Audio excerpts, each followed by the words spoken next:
Ballinger, I'm a gaffer. I'm the founder of the Light Bridge, which is a company we founded 2 years ago to help the DP called Christian Berger keep the system alive and his idea of the way of working with light. Now it's strange for me a little bit as a gaffer to stand up here now, because usually I'm here for you guys, right? So I should be seeing the audience, listening to what you have to say to me so I can help you deliver it. So since this is complicated, it's easy to just be in front. Let's just play it the other way around. I'll talk a little bit and say what we've been doing for the last 8 years. And if you have any questions, just please always say it's a small group, so we got the chance actually to everybody if there are thoughts or questions, just bring them up. Here is a great gaffer from, thank you for coming with us and being here. We need a great gaffer here. It's the go-to man. The thing is, I think we're living in really exciting times right now. It's the times of digital cinematography, and the lighting has freed itself from the need to expose film. So we don't need light anymore to capture an image. Actually, only need light now to create moods, stories, help your individual expression of your work, which is, I find, as a gaffer, extremely exciting because at the end of the day, you'll get booked for your visions, for your thoughts, for what you do, and light can definitely help you express that.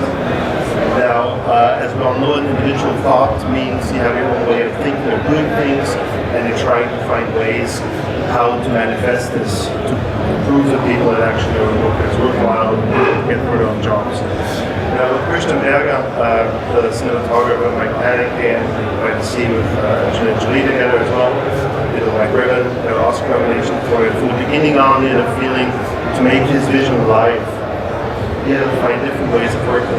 Now, he came from the documentary side of the whole world. He started up in the 60s when the national television was starting. He was out there shooting. And when he made the switch to doing films, he was very frustrated because he had a feeling all the lights that he was setting up wasn't giving him the quality that we'd seen in his documentary. He's thinking, wow, now I have money and now it's looking less good than I've seen it before. Something's wrong. But what he found out for himself was that he was setting up a light and he didn't like it. So what did he have to do? He did what we all do. He just put a frame in front of it, diffused it, and the light was going all over the place. And I had to use fags and frames to contain it. Now at the same time, we're putting all this equipment in a room. He was spending all this time setting up the light and not lighting. And we want to spend time lighting because that's what's going to be captured, and that's what's going to make our image great. So his approach was, how can I take away the frames, how can I take away the flags, how can I actually have a light source that does what I wanted to do. Now what Christian was looking for was a natural feeling for light. Now what we should spend a little time doing now is talking about what does natural light actually do. Because like we're here all seeing both with manufacturers, myself, I'm also a manufacturer, but at the same time I still have to say that it's never about gear. A gear will never solve your problem. You have to have an idea what you want to do, and then you'll find a tool to do it. Everything else is what, of course, people are trying to sell to us, is saying, take this, it will solve your problem. It won't. It will just make you look like everybody else. It will not help your individual thought, your individual expression. So it's never about gear, it's about your unique idea how to do something, and then find the gear to do what we need to be done. Now, for Christian, it was also a problem, like for all of us. So much gear around, what can we do? And his idea was he had to go back to the basic idea what light does. So the first part of this Masterclass is going to talk about what does light actually do. Now, behind here, we created something. Let's think about, this could be a living room. We have a chair, we've got a wall, we've got a window, and then we have some stuff outside. Now usually when you go into the location, what would happen is you would first want to look at the room and see do you like it. Why do you first want to look at the room and see if you want to shoot there before you're setting up light? There's a real easy explanation for that. You don't see light. You only see objects that light is reflecting off. So you just think about space, right? It's the darkest place we know, but it's filled with light. We don't see anything. There's no objects in there. In every room, every place that we decide to shoot, every skin tone, every face will react different to it. So the first thing that we need to do is we need to understand what the room is doing and how light is affecting this room. And that's what we're going to be looking at now, to get an idea how you can start to do a location scout when you go into a room. And to be honest, I do the same thing, even if I look like an idiot panning around, a lamp around, trying to understand what the light does. Because the best way to do that is actually to take a light, forget that you're professional, forget we all know what we're doing, but we have to learn to discover again. Like Christian always, when we started working together, he was always saying to me, let's try this. And I was like, I don't try things, I'm a professional. What I've learned now is to be humble about this and say, yes, I know how to do it stuff, I've been doing it for a long time, but to keep the freedom in your mind, to say, I need to play and I need to try things. Because we know how our brain works and how our eyes work. We get used to light. If we stand long enough in a room, the room is going to be bright, even if it's just the lights are sitting in the ceiling here.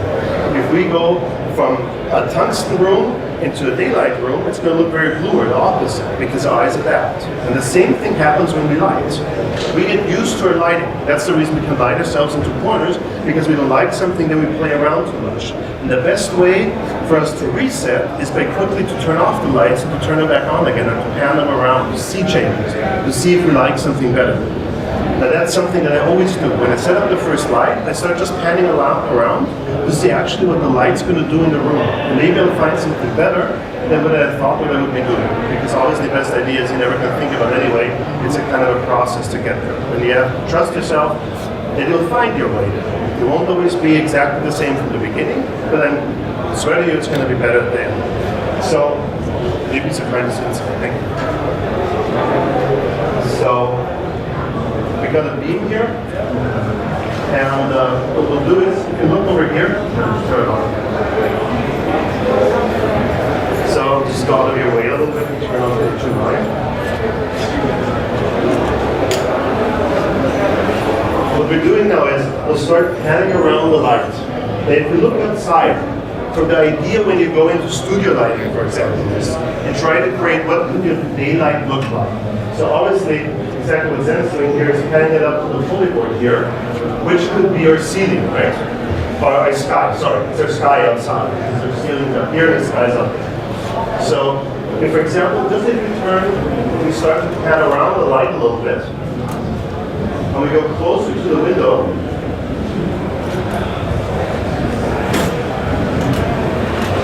okay, well, let's kind of back again a little bit. We have this sweet spot just above the window here. Just above here. Okay. Can you see how the shadow's falling here? That's true. That gives us a feeling of a window, right? You get a feeling it's lights coming through to the sides. It's not perfect, but I think it gives an idea. We would be in a room and the sky is way above, right? So if you use a kind of candle lamp to the left, see how the shadow's moving up? Why is this? Because if you look over here, the pulley board is on an angle. So by panning down the light into the pulley board back there, we're actually filling the room. Now we've learned something. We've learned that if we pan the lamp to the left, we'll actually get more fill light in the room. This may sound much too simple, but just think about your shooting, and then someday, or in my case, the DP says, we don't have enough fill light. They say, well, what am I going to do? I have to bring in a chimera, I have to bring in a lamp into the set to get my fill light on. But because we tested this first, I know if I pan the lamp a little bit further over there, I'll get more fill light in the room, and I'll keep the set free. For the actors to work, for the DP to find better shots, for the director to work. So just by learning this, I'm already helping a lot and understanding how to do fast changes to things. So, for example, would you mind taking the pulley board down, setting it down a little bit?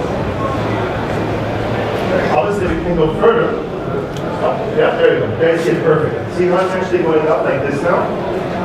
That's because, so just took the pulley board down. We have a natural cut from the window up here.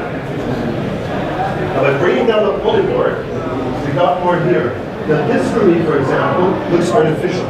It doesn't look, just from the idea outside, it doesn't look like there's skylight. Because a sky would never be so low to actually get a shadow out of this. So if you would take it up again, please. Yeah, even further. Okay, now we pan the lamp again a little bit to the window.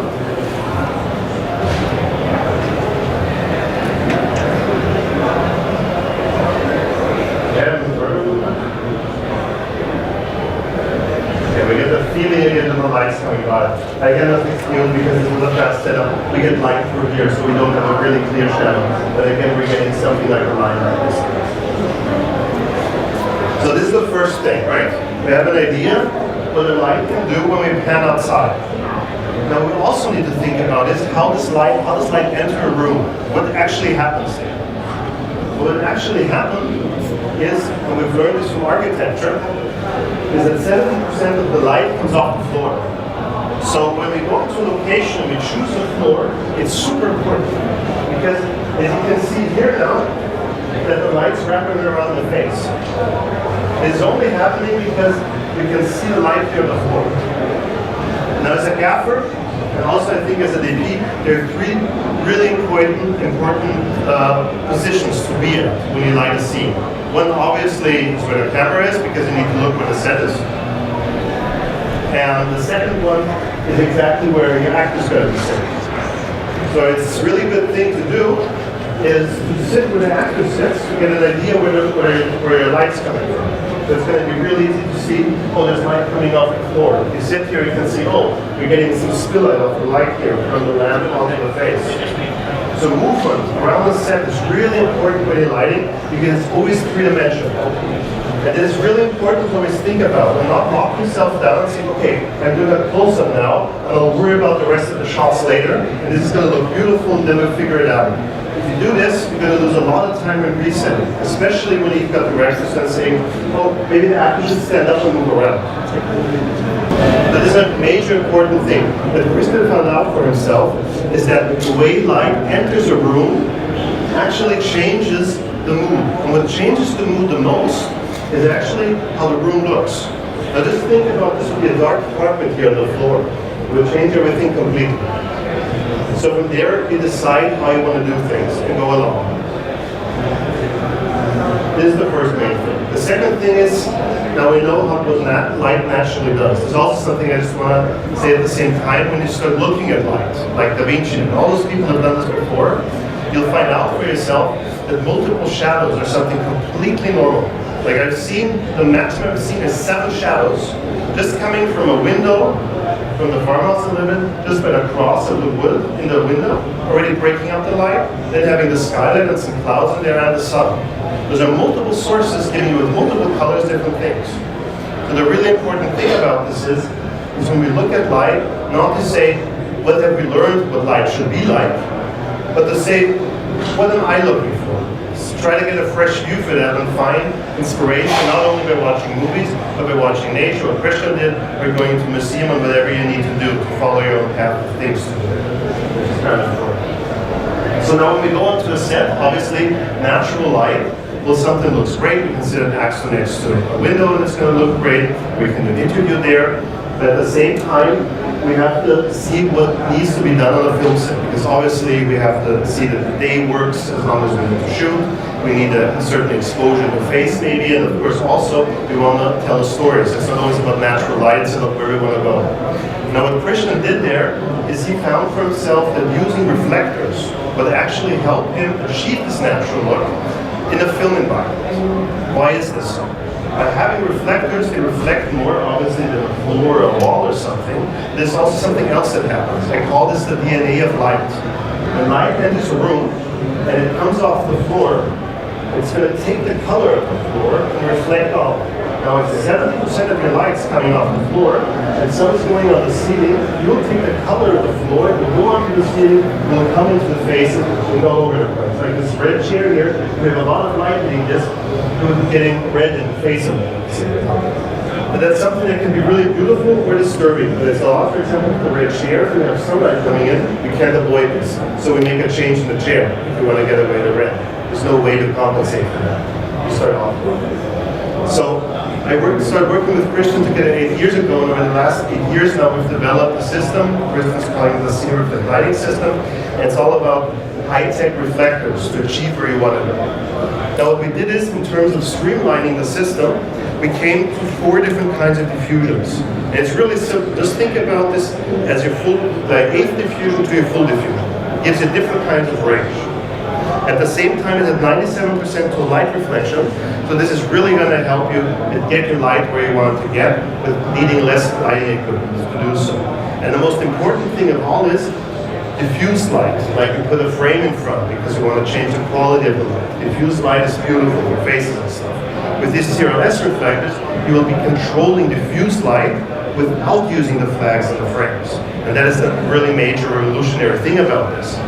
And what, from my side of a gaffer, was really important was to say, okay, now we've got these beautiful reflectors, but how can we make them work on a set? So we started working with laboratories together to say we have to be able to mount reflectors on cars. So we have to have 3G4 so you can drive fast. So we did this. We rig reflectors a lot of times outside of windows. We've got wind, so we tested in wind channels to 70 kilometers per hour. Plus, of course, we do the same thing for temperatures, because obviously you're shooting different temperatures. The whole thing is basically a safety rail at the back, we call it the speed rail. You add the C rail in here and you tighten it and off you go.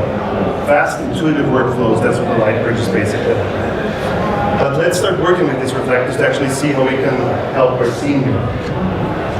So if you look at this, I will immediately start to say we're getting a lot of light here on the wall, because obviously we want the face to be bright. So the first initial idea again is, okay, let's add some light on the face. Before we do that, let's fix our basic light to get it actually where we want it to go. So if we're getting too much light on the wall here, I go as a gap where the wall is, and say, the light's up there. So we pan the lamp further to the corner.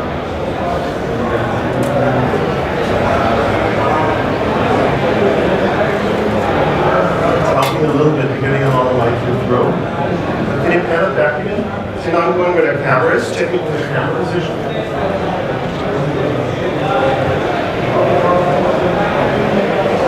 Back into the corner. Yeah, it's getting a little bit off. But we're losing also light on the face. So now we will, what we learned back before, said if you pan it to the left. It's too much. Pan it again a little bit. Yeah. Here we get a mixture. We get a darker wall and we get a brighter face. So we do this easily by just adjusting the one light. Now, of course, we want to say is we want to create something more sunny here. So we'll start adding a reflector now, at this case, with the one light source, to actually get more light out of here. So we'll take diffusion number 3 for a moment.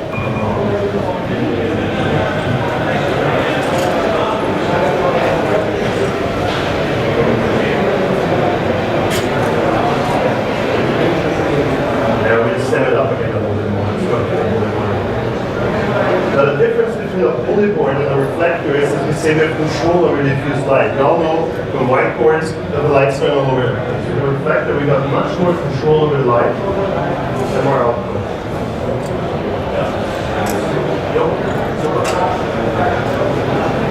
Yeah, let's start panning it around a little bit.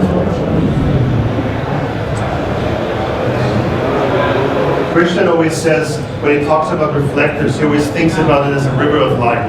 So you have a light source, you take a reflector, you dip into it and take some light out from it. That's exactly what we're doing now. We're taking some light from the reflector and adding it in.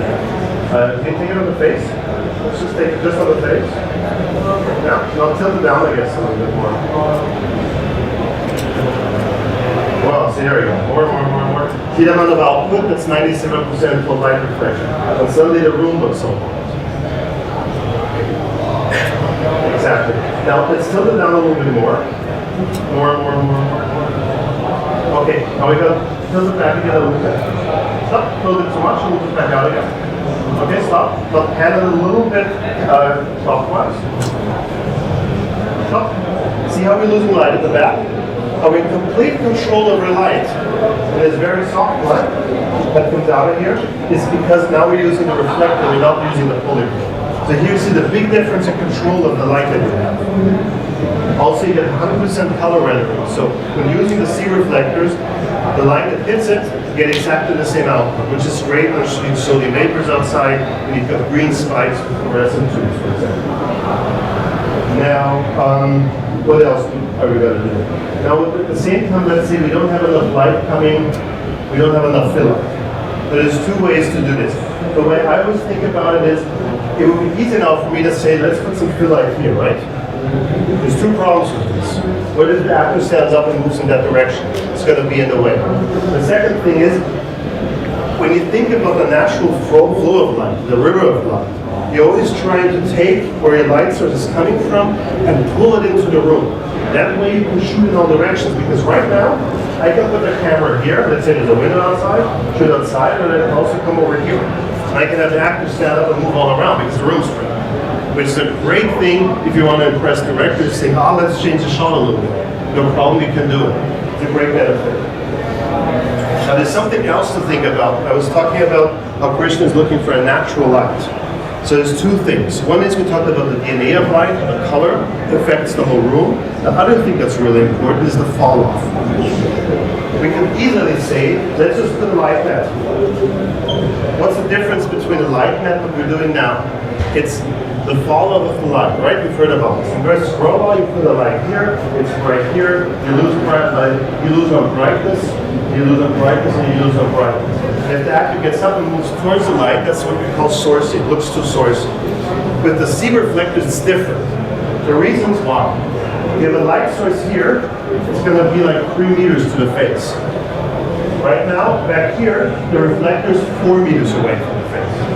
About maybe 3.5. We put a light source over here, and the actor will go up and move towards the window if the blue is moving into the light source. But our light source is down here. So our light's traveling 2 meters to the reflector, and then another 4 meters to the set. So actually the light is traveling 6 meters by the time it hits the actor. And that gives it that much more feel of natural light. What we do all the time is, just in terms of easy rigging, and in terms of having this beautiful natural light, we place a reflector outside the window, and we keep the light source down below. That may be 4 stories below, not needing a cherry picker. But the light traveling 20 meters up at the reflector, and then into the room, it's changing the light completely. If you go into our homepage, www.lightbridge.com, we do setup results. We show the movies that we've done, how we set it up, and what the results are going to be. And we've had big responses. The movie came out from Enter to Leave by the Sea. People were saying, it's not been lit at all. We spent 2 months lighting this movie. But the reason why it looks so natural has a lot to do with this natural fall. And they wanted to shoot because of edit style, so it was a lot about people moving wherever they want all the time. That's a big benefit we have with these cameras, and at the same time, of course, using the CRLs.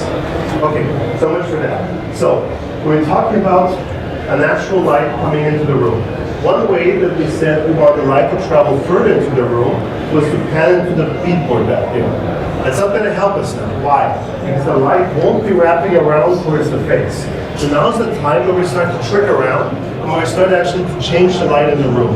The best way I feel to do it is what we do a lot of times is saying, if this is the window, we want to fall off here into the room, we're going to add some light here into the ceiling. You can have a Jolico up here, pushing into here. We'll try to do this with a reflector. We'll see if I can catch something. Because if the light source is up there, it feels like it's coming from the window. But because we're placing it within the room, the light's going to easily fall off into the room. So let me just think how we're going to do this now. Usually I just put a light source up here. For now, just for demonstration, we could not shoot it like this. I'll take a black diffusion #1 reflector.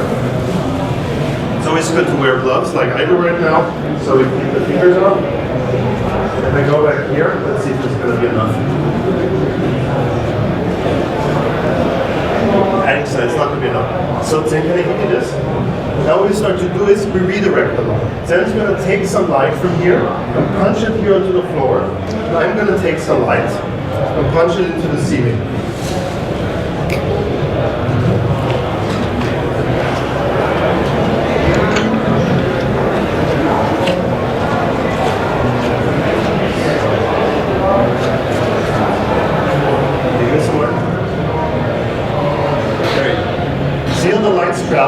Is light coming off?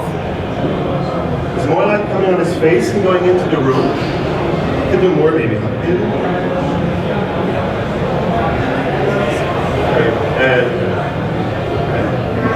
So our light coming from up there is already traveling 3 meters to the reflector, 3 meters to here and up to the ceiling. And we're definitely changing something. I could take this further into the room, now wrapping it around for the face, and see what I mean with playing around. I'm panning it around the room and changing actually with the light stick. And this way I'm not adding an additional light. I could do this from up here, you know. See? I'm outside the frame, this would work. And I'm panning around the light. It would change what I'm doing and add the fill light that I want, but still keeping the set free at the same time. Cool. Now, what often you run into is a room will not be like white walls like here all over, so you can bounce into them. This, of course, is the part where I'd say I'm not using reflectors to do this. I'd be actually using some white duvetine, butterflies, but not using butterfly to bounce into, but just using the white T-bars, white duvet hanging down, or in our case, we'll just use a pulley board. Let's say the room ends here. This would be a smaller room. So from here, we could easily personalize it. The reflector or straight? Yeah, that one, the reflector, yeah.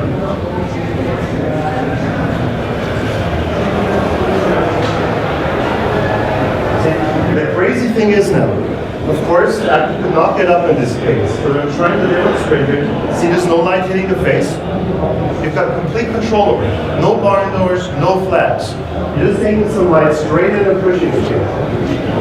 To make it more nicer, and create something like a wraparound to make it more natural. So if we go into here, into the face, see now I'm wrapping around the room, or of course the whole room's getting brighter too because it's a pulley board. So what's happening is I've got a nice fall from the face. Roger Deakins does this a lot. He uses like he's got a practical here, he's using a hardest source, a second source, a third source. You're never going against it because it's not what the room naturally does. So you're trying to wrap around to actually help the room achieve what it does. And you see how easy we're doing our changes? It's not a lamp, a cable, gels, blah, blah, blah. It's just taking off one light source and starting to play with the room. So this way, you've got a nice control over what's happening with fast changes. Because that's exactly what we want to do. We want time to light, not to set up lights. The system in this way is helping you a lot. Thanks. So, now I've talked 45 minutes. Any questions?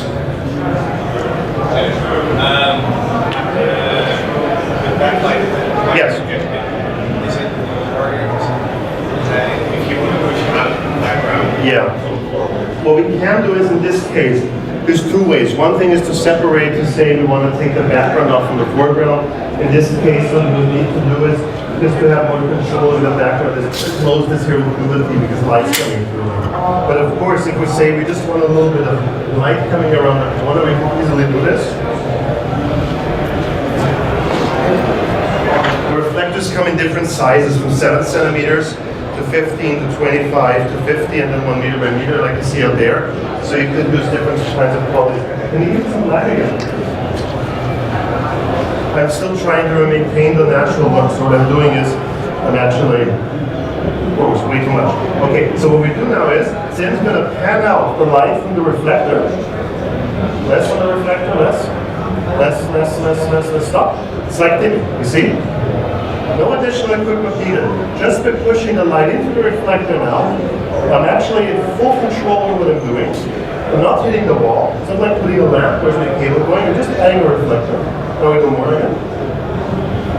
More. Yeah, stop. We can do this from over here as well. If you want to have a real kicker. There we go. Now it's maximum. Now we dim it out. Less. Stop. A little bit more. There you go. See how easy this is? Thanks. See how easy and intuitive the control is? Did that answer your question? Yeah, a bit. As you said, like your actors being able to move a bit more than for like the input source. Bigger panels are not that big. Does that ever most be a problem? It's a really good topic that you're going towards.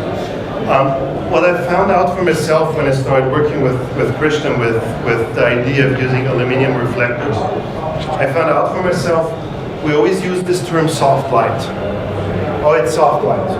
But what is soft light? Soft light is always the combination of the intensity of the diffusion and the size of your source.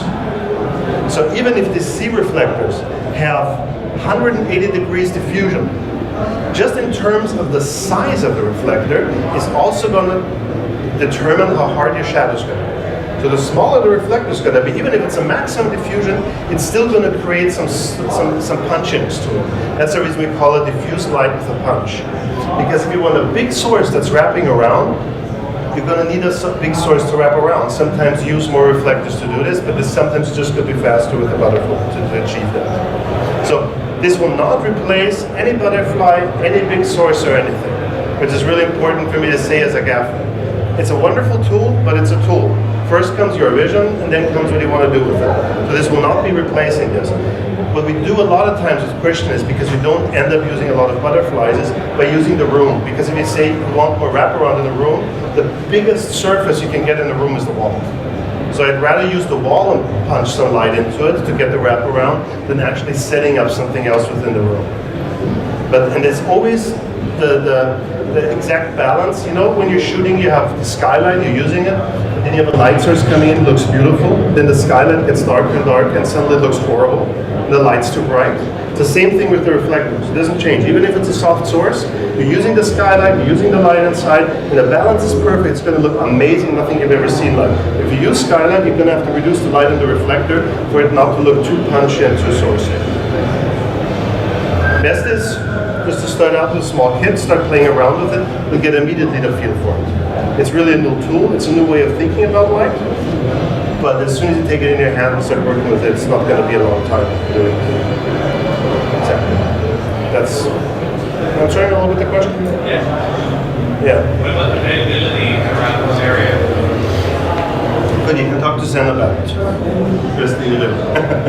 He knows all about the system, he's using it for years. Best to go to him.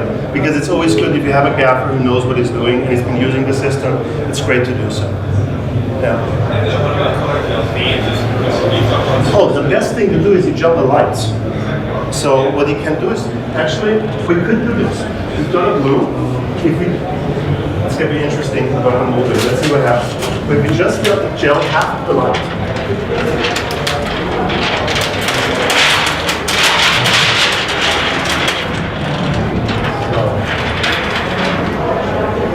So what we do now is, maybe let's see the book of bonus. Take it down, that's another way. Because often what creates a really natural look is by having the skylight cooler and then having some sunlight that's warmer. It's going to help a lot to create a more natural impression, especially if you're shooting in the studio. So let's give it this one. And if you just take some light onto the face, let's see the blue gel.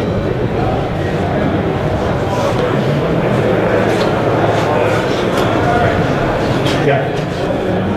Okay, so now it's cool in the face, right? And now if you go into the warm part,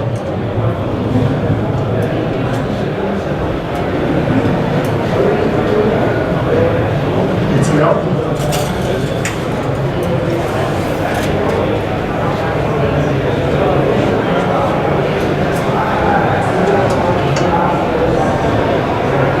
There you go. Now it's the warm light. So we can do now, just to start to play around, if I take diffusion number 3, which is going to be softer, let's say I do the skylight, and Sam does the punch. I'll go in here. Okay, this is our skylight. Now Sam adds a little bit on the jeans, some warm light to do some sunlight. So, a little bit less in the face. Take it off completely. Just on the jeans. That's me. Okay, that's you. You're in the jeans. And now I just skylight there. Into there. So, I don't know if it was beautiful now, but it just gives an impression how easily you can use the gels to do something like that. And that's a big help, especially if you have the light source on the ground, you're lighting up to a reflector. We saw about dimming light, by taking the reflector out of the light source, you can do the same thing by panning the light. So if you're down, the reflector's rigged upside, you want less light, just slowly take the light out, or you do the same thing with the gel. I want a different gel, nobody has to go out into a window, change anything to do that, to go from there. Obviously, with our RGB LEDs right now, it's easier because then you just go like that. But I don't know if the sky panel actually does 2 colors at the same time. But anyway, yeah, it works like that. Cool. Yo? Any other questions? Yeah.